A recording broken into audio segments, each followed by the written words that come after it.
we're offset of that divot a little bit, and so what I might do is slide the guide bearing down the template a bit, which will make this a touch smaller, and take another quick pass.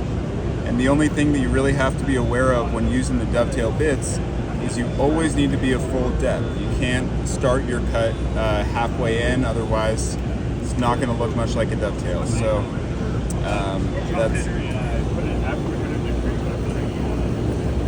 we're just going to come down this template a bit, and we may find ourselves switching to that smaller bearing after all if we don't like the look of this. But this is kind of where some of the experimentation can come in and have a bit of fun with it.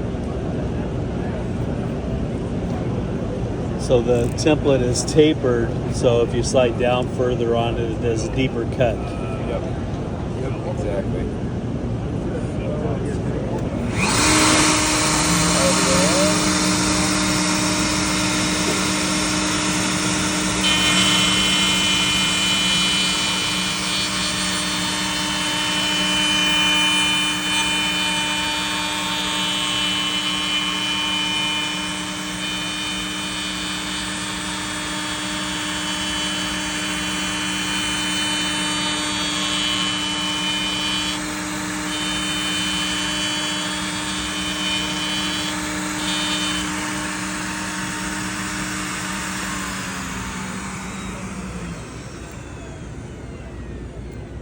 After kind of seeing this, I think I will